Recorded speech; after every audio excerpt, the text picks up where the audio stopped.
the territory. Just stating the obvious. You need to just chill out, man. You need to just chill out.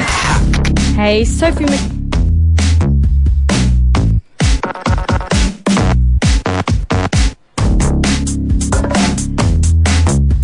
Hey, Sophie McNeil here.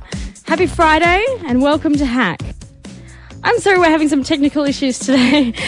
Now, the glass is half full. That's the official word today from the most powerful economic brain in the country.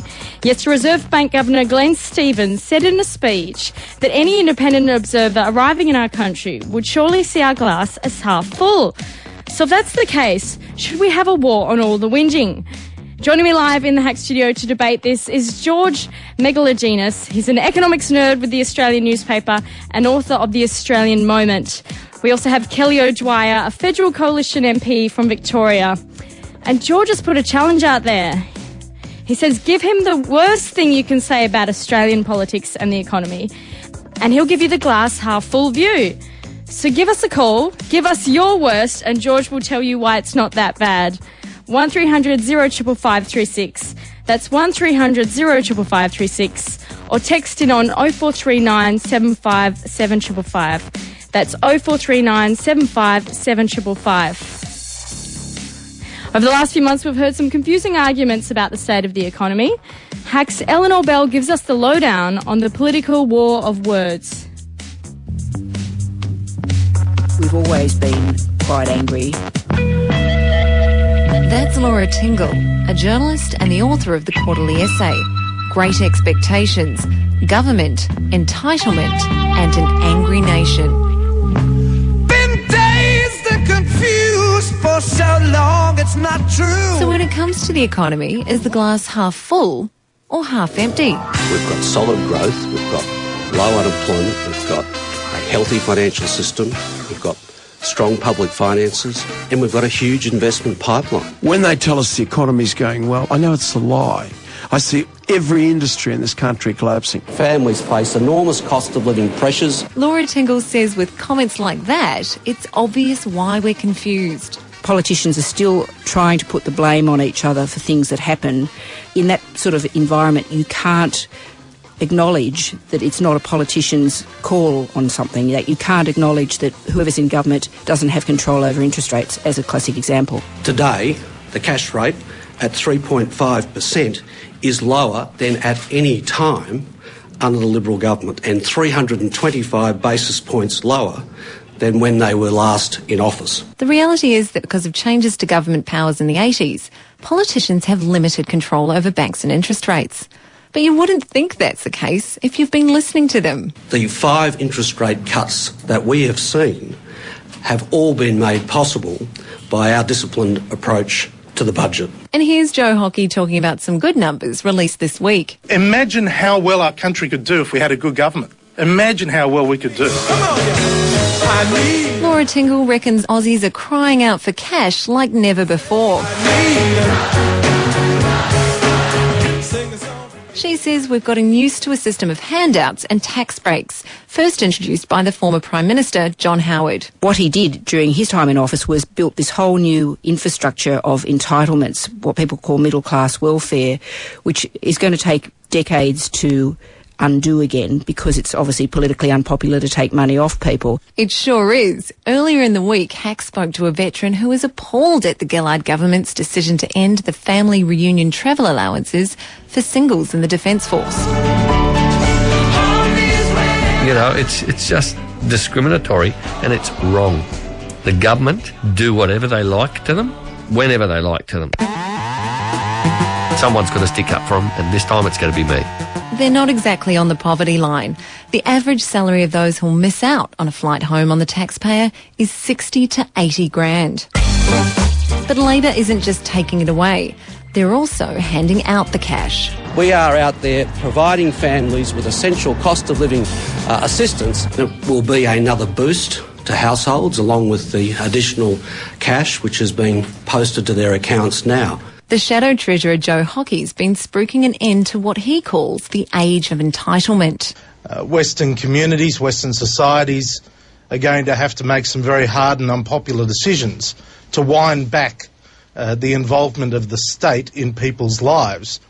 But when it comes to the details, he's a bit vague. Well, we need to be ever vigilant. We need to compare ourselves with our Asian neighbours, where the entitlements programs of the state are far less than they are in Australia. So let's just try a couple of things. The baby bonus in Australia.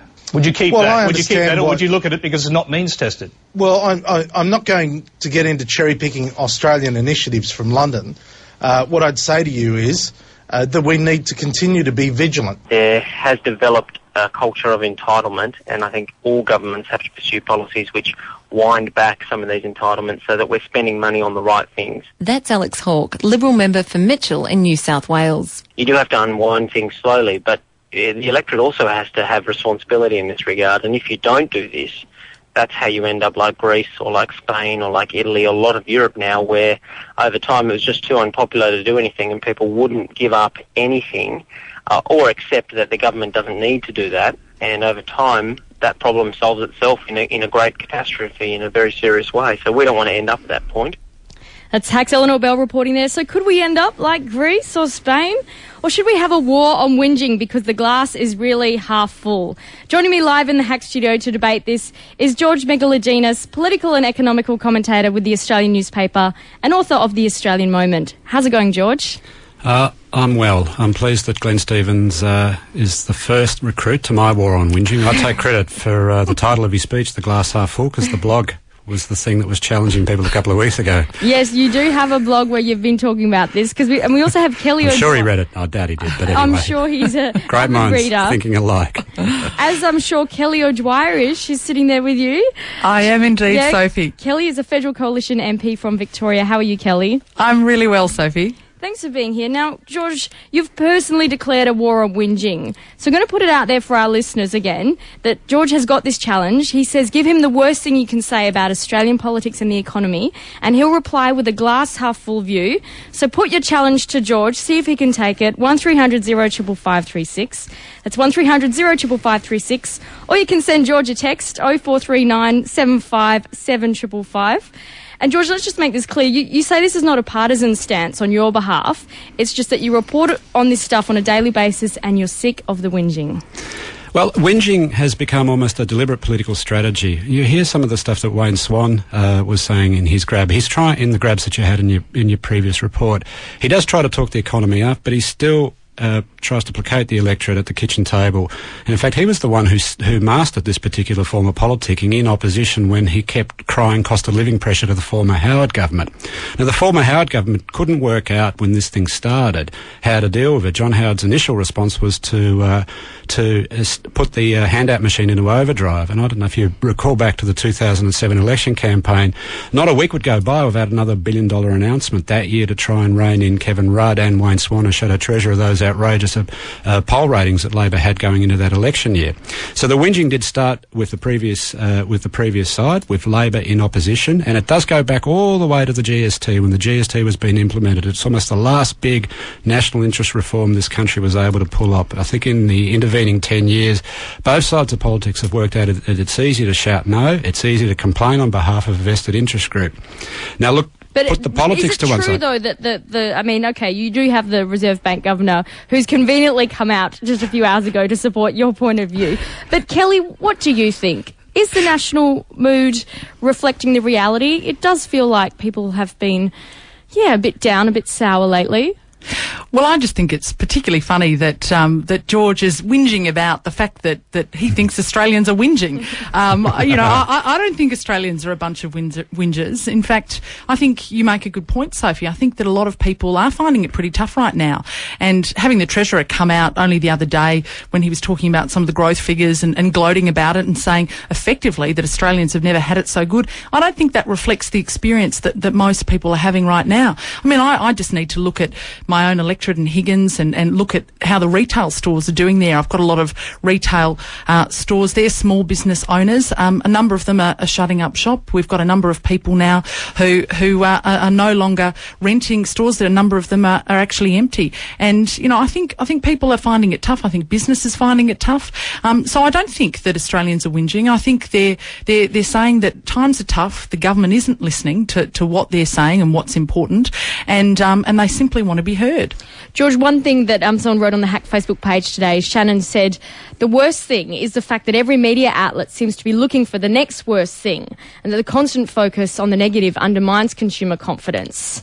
Yeah, is it true? Is positive there is a news bit being of, there is a ignored? bit of that. I mean, the difficulty once you start taking the media to task is you have to start naming names, and I don't do that to colleagues, and I wouldn't expect that they do that back to me.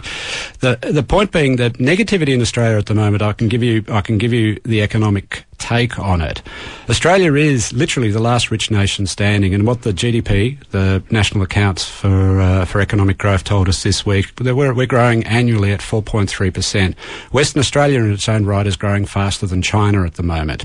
Europe's in recession. The Brits have had a double dip, and the Americans haven't quite got off the floor yet. They've got an 8% unemployment rate. The Brits have got an 8% unemployment rate. In Spain and in Greece, they measure unemployment in double digits. They're at 20% and above, and we're at 5%. So there are a lot of things going right in the macro economy. At the household level, though, there is, and this is, if we're trying to work out why people are feeling stressed at the moment, every Western nation, and Joe Hockey's right when he does talk about this, and we are not immune from this particular reset of community expectations. People borrowed too much in the noughties, and they borrowed essentially to consume. They didn't borrow to reinvest in themselves, or even in their own properties. They borrowed against their house to buy boats, to buy plasma screens, to go on holidays. When the GFC hit, the party ended. Australia managed to keep growing because of the stimulus and a few other things, China kicking in as well. The rest of the world looks at Australia and does wonder why we're complaining, but one of the reasons why people are complaining, and I'm not making a judgment call on whether they're right or not to complain about it, this is a genuine feeling in middle Australia, is that because they borrowed too much in the noughties, they're saving now. Because they're saving now, retailers are in a bit of trouble, and Kelly's right, in the electorate of Higgins, which is a higher, not a lower income postcode. You expect people who are doing well would continue to shop. They're not shopping now. They're saving. They're trying to get on top of their debts. The construction sector is flat because the property market has been flat for the last couple of years.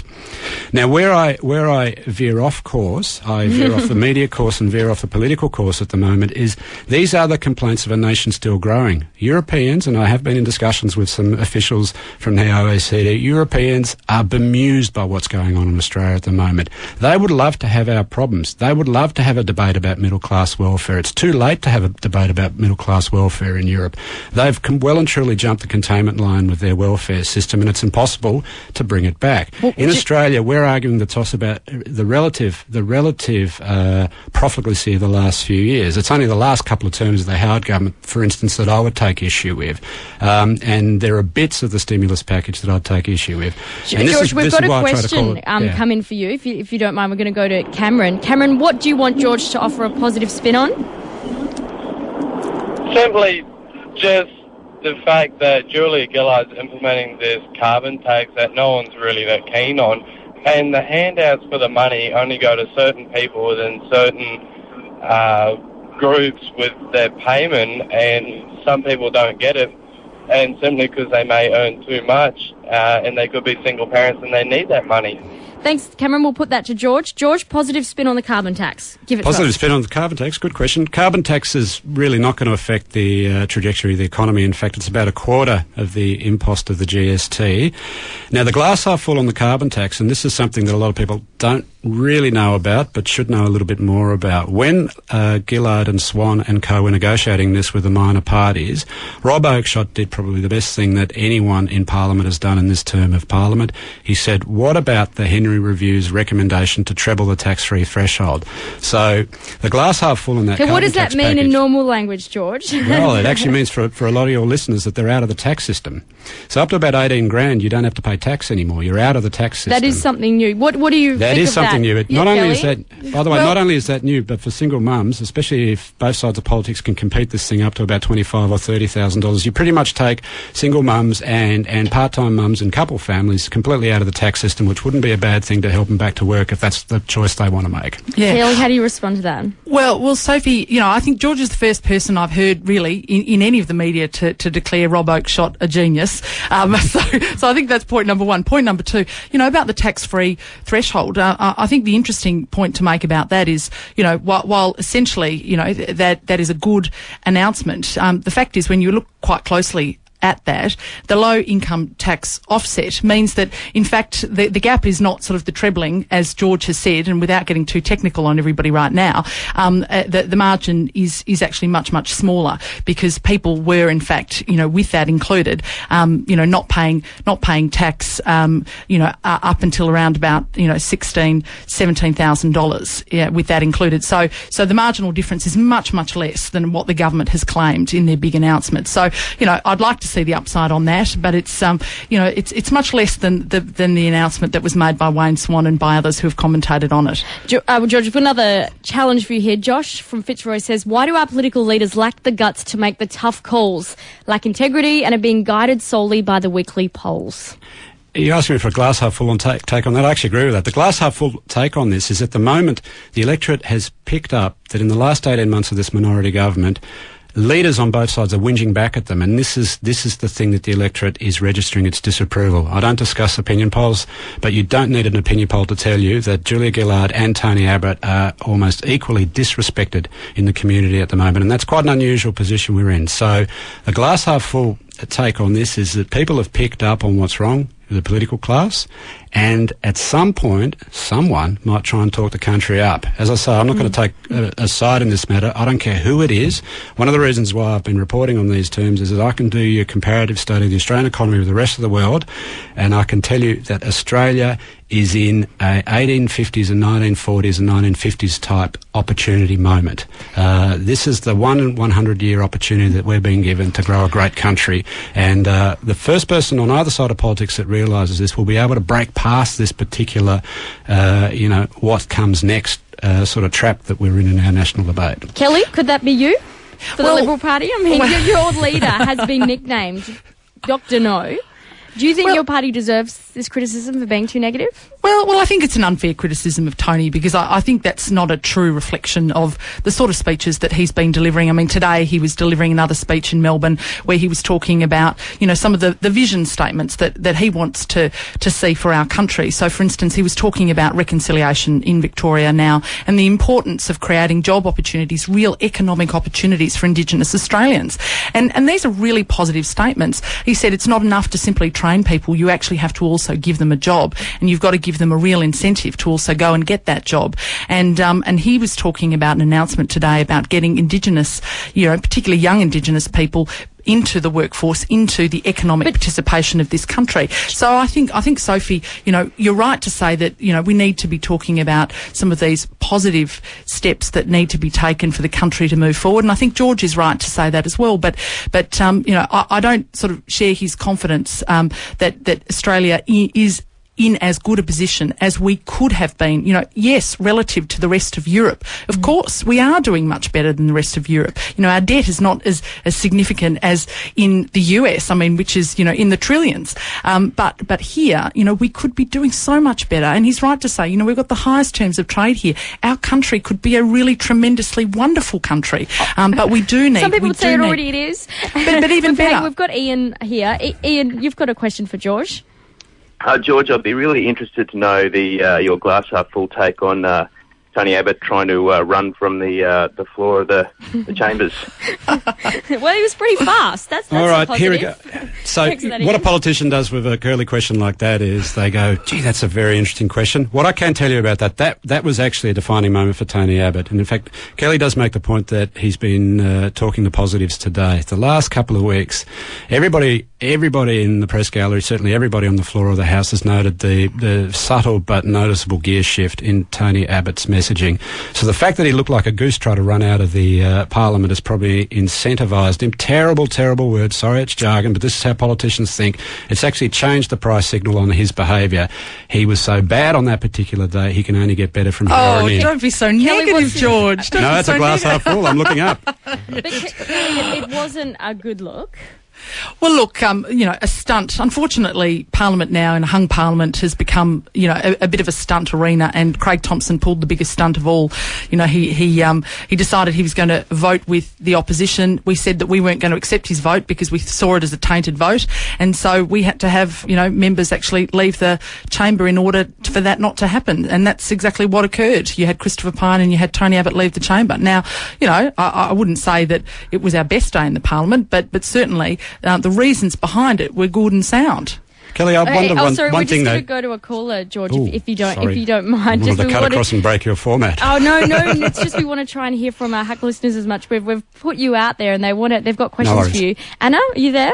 Yes, I am. Hi. Hi. What's your question to George? It's not necessarily a question so much as a statement that I actually agree with the war on whinging, and that I think we are in a good position compared to everyone else, and that people should stop complaining and expecting the government to give them handouts and to support them through everything. I'm staunch left, I will say that. I'm not right-wing at all, but I think we need to harden up and take a few knocks for ourselves.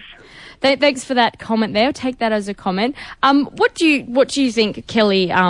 George, you were going to respond to what Kelly was saying before we heard from what Anna said. Yeah, I just wondered that moment when Craig Thompson turned up on the opposition side of the benches, why you all just didn't stand up and walk across to the government side and out-stunted Craig. Because we don't believe in stunts. You know, we actually think there needs to be dignity in the Parliament. Believe it or not, George. We actually think sprinting with dignity out the door. We just don't think it should be a place where stunts are pulled like that. But interestingly, Sophie, just on what Laura has said just now, I mean, I've got to say I agree with what she said about, you know, needing to take personal responsibility. You know, I think that's something that has definitely left, you know, our national debate. And you know, a lot of the discussion hasn't focused on the fact that, you know, people do need to have a much stronger sense of personal responsibility, and I think it would be good for us to talk a little bit more about you know, exactly what that might mean. So I would agree with her on that, although I disagree that I don't think we're all a bunch of whingers. Thanks, guys. We're just going to move on here, but thanks to everyone who put their questions to George. It's hard to describe. It's like madness. It was just madness in our house. Sex, drugs, and rock and roll. Hack. You are listening to Hack on Triple J with me, Sophie McNeil. Changing gears a little bit, we're going to see if George can put a positive spin on this one. In the United States this week, a woman has received nearly $1 million because her sexual partner didn't tell her that he had genital herpes. It raises a few questions about what you should disclose before sex. It's probably a good thing to have a think about on a Friday night. And I want to know, give me a text and tell me what's the worst thing someone failed to tell you before having sex. Or give me a call, 1300 055536. That's 1300 055536. Or send us a text, 0439 75 7555. That's 0439 75 7555. Someone's already tweeted at us here at Hack. Johnny says she didn't tell me she was married with children and that her husband was a cop. So if you can beat that in terms of what someone should have disclosed before sex, give us a text. And first, we'll hear Ash Raper's story on this one. A dating site hookup, a sexual encounter, a nasty infection. That's the result of a remarkable case. A woman in the United States has been awarded $900,000 for contracting genital herpes after she had unprotected sex with a man who didn't tell her he had it. She claimed she now suffers from painful outbreaks and spiralled into depression. Could that also happen in Australia? The national president of the Australian Lawyers Alliance, Greg Barnes, says yes. If a person knowingly infects another person with a sexually transmitted disease, that's a form of assault, and it's dealt with under the criminal law in most jurisdictions, in fact I think in all Australian jurisdictions. But it could also lead to a civil suit in the same way that if a person assaults another person with their fists or their feet and causes injury, they can also be sued. So it's not outside the realm of possibility that it could happen. Spreading genital herpes isn't considered as bad as infecting people with HIV, chlamydia or syphilis. They're on the list of nationally notifiable diseases, which is a national database designed to control the spread of infection. If you're diagnosed with one of those diseases, your doctor has to register it, and there's an onus on the infected person to tell their sexual partners. Dr. Melissa Kang, a sexual health expert, says genital herpes isn't on the list. It's not curable and it's lifelong, and it's very distressing for people who do get the symptoms because it's painful. From a medical and complication point of view, it's not as serious, I suppose, as something like chlamydia, which, if untreated, can lead to infertility in women. But legally, Greg Barnes says that doesn't make a difference. If a person deliberately or recklessly infected you and you had no knowledge, you certainly, irrespective of what the type of illness might be, you certainly may have a case. So, how often do these cases come up? There have been some high-profile cases in Victoria in the past where people have gone to jail for knowingly infecting other people through sexual intercourse and other sexual activity. However, these cases, I would have thought, are difficult to prove because of the circumstances. It's probably also the case that if a person, for example, has had a number of partners, it may be difficult to prove which partner was responsible. And thirdly, I think there's also, unfortunately, in the case of women, there's that sense of shame and not wanting to come forward.